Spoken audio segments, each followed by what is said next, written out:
Elsewhere, Jongwoo groaned loudly, his aged hands working tirelessly as he carved yet another chess piece.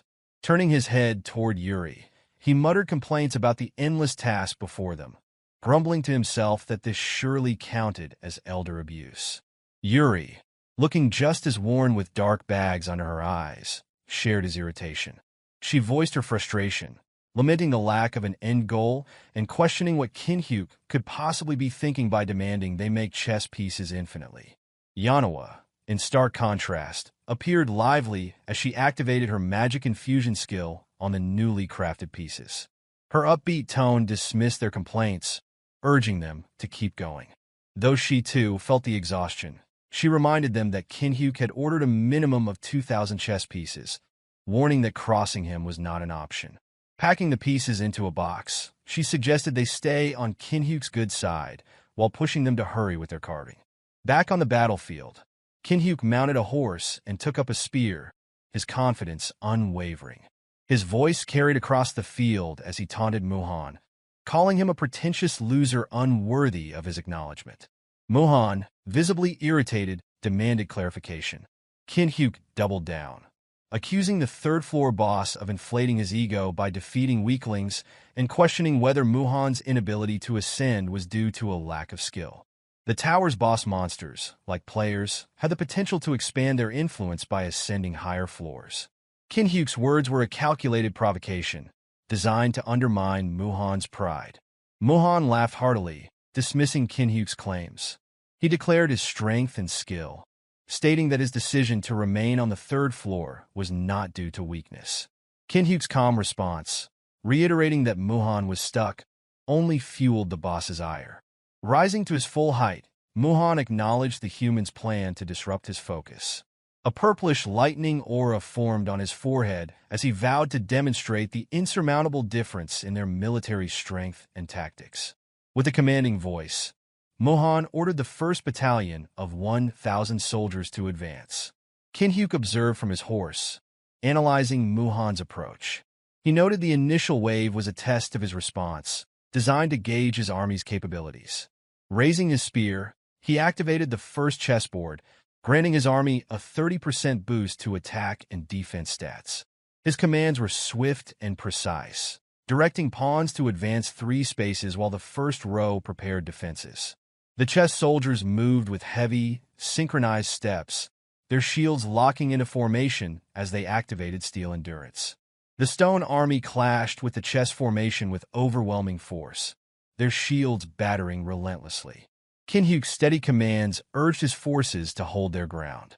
At his order, the rooks activated arrow barrage, unleashing a rain of arrows that forced the stone soldiers to raise their shields in defense. Before they could regroup, the bishops followed with flame strike magic, setting the battlefield ablaze. The flames engulfed the stone soldiers, reducing the first battalion to ash. Muhan, impressed by the speed of Jinhyeok's counterattack, acknowledged his skill but immediately ordered the second and third battalions to advance. These forces, consisting of 5-meter-tall soldiers, moved forward with resounding stomps. Unshaken, Jinhyeok commanded his knights to execute a flank attack using wedge formation, enhancing their impact damage by 200%. Leading the charge himself, Jinhyeok felt exhilarated rather than afraid. He urged his forces to break the enemy ranks in one decisive move. The knights collided with the advancing battalions, their enhanced strikes carving through the stone soldiers. Muhan observed Jinhyeok's seamless transitions between offense and defense, marveling at the precision of his commands. However, his attention was drawn to a gap in Jinhyeok's formation, an opening that appeared almost deliberate. Activating weakness detection, Muhan identified the chessboard battlefield's rules. He noted the importance of the crown, which, if destroyed, would render the chess pieces immobile. The rules also revealed that only the king or queen could wear the crown and that their stats increased when they engaged in battle without it. Realizing Jinhyeok's queen, Alice, was wearing the crown, Muhan suspected a trap but decided to take the risk. He ordered scouts to move forward. Somehow, one of Jinhyeok's knights, imbued with enough intelligence, raised its hand toward the battlefield, pointing out the subtle movements within Muhan's ranks. Jinhyeok observed the gesture and quickly realized Muhan had moved part of his army.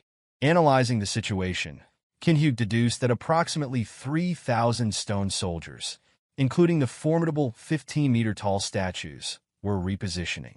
It was clear Muhan intended to exploit the apparent gap in Jinhyeok's main army. Jinhyeok's mind worked quickly.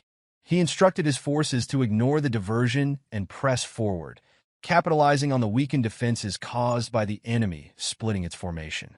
Meanwhile, Muhan smirked to himself, confident that Jinhyeok's strategy was a trap. He surmised that the gap in the chess army's formation was bait, designed to lure him in while Jinhyeok targeted the crown in retaliation. The battle intensified. Groups of 4 or 5 pawns worked together to bring down the massive 15-meter soldiers, their combined efforts proving crucial. The bishops continued to rain down flame, strike magic from a distance, setting large swathes of the battlefield ablaze. But Muhan's army adapted quickly.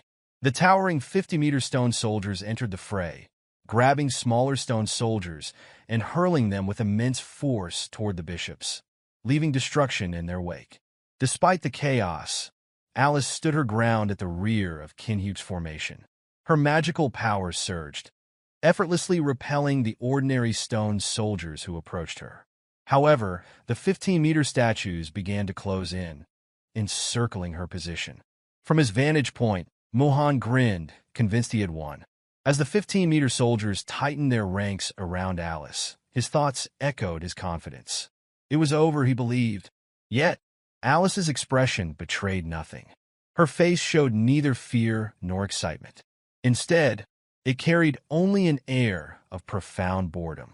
Jinhyeok's knight charged fearlessly toward the massive 200-meter stone statue where Muhan sat observing the battlefield.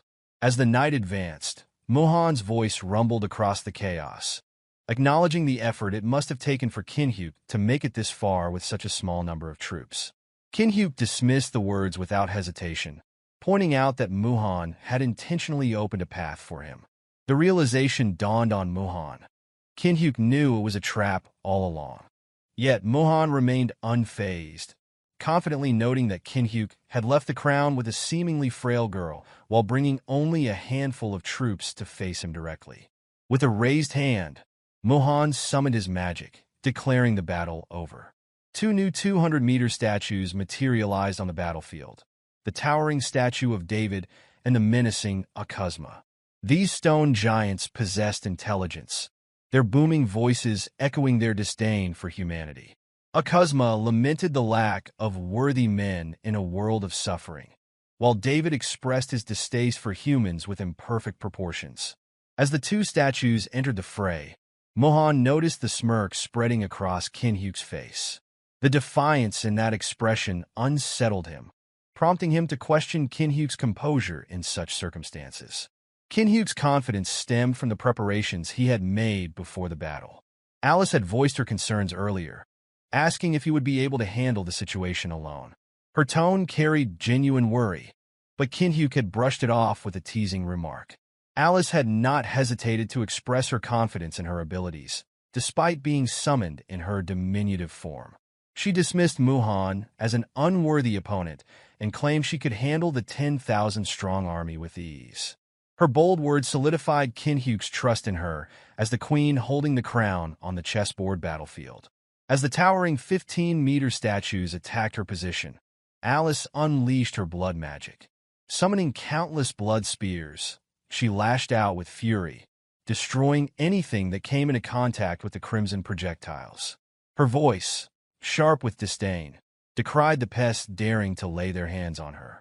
Taking to the air, Alice formed a massive blood orb. Hovering above the battlefield, she directed the orb downward with a simple command, obliterating the stone soldiers in a devastating blood explosion. Landing gracefully atop the rubble, Alice tilted her chin upward, her expression radiating disdain as though the destruction she had wrought was beneath her concern. From his perch, Muhan jumped in disbelief, unable to comprehend how such power could reside in someone who appeared so frail. Meanwhile, Jinhyeok closed the distance to Muhan.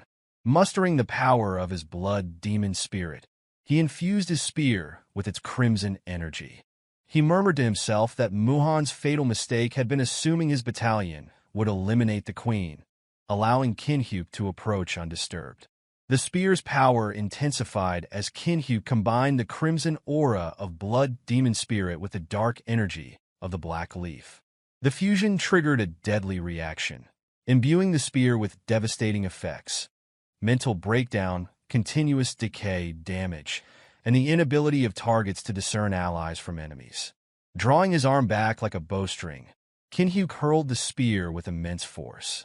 The sound of it cutting through the air echoed across the battlefield as its aura spread outward. The effects were immediate. The chaotic energy seeped into the stone army, sowing discord. Even Akuzma, towering over the battlefield, succumbed to the mental breakdown. Turning toward David, Akuzma roared his hatred for the other statue's handsome features and perfect physique. Lunging forward, he struck David's face with a resounding smack, igniting a brawl among the stone giants. The battlefield descended into utter chaos as the stone soldiers turned on one another, indifferent to size or rank. Muhan's carefully planned strategy crumbled before his eyes, leaving him helpless as his once imposing army fell apart. Muhan's thoughts spiraled into despair as he grasped the reality before him.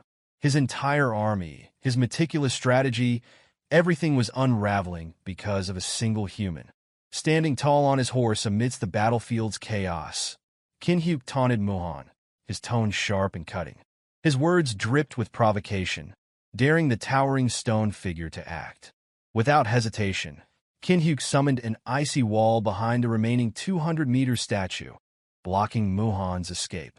The shimmering structure rose imposingly, sealing off any chance of retreat. Muhan's mind teetered on the edge, the impossibility of the situation shaking his very core. Jinhyeok, unrelenting, summoned a bow created entirely from ice.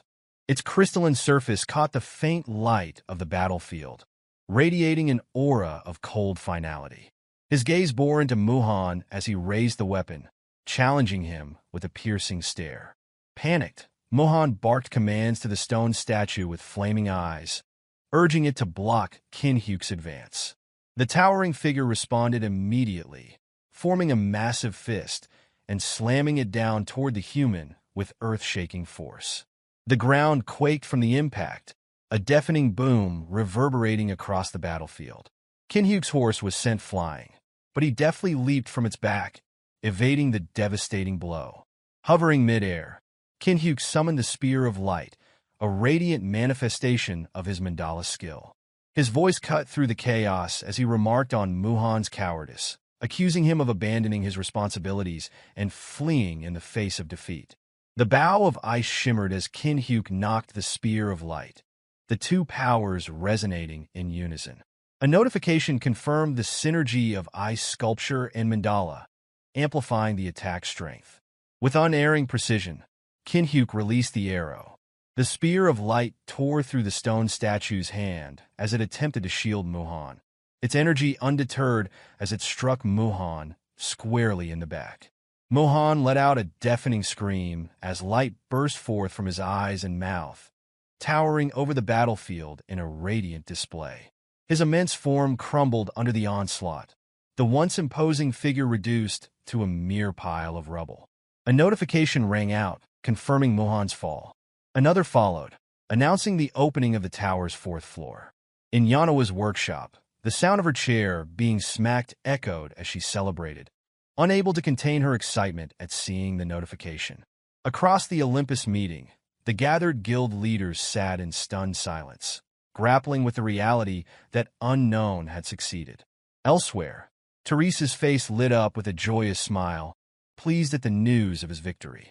Back on the battlefield, the remaining stone statues collapsed, crumbling into heaps of rubble.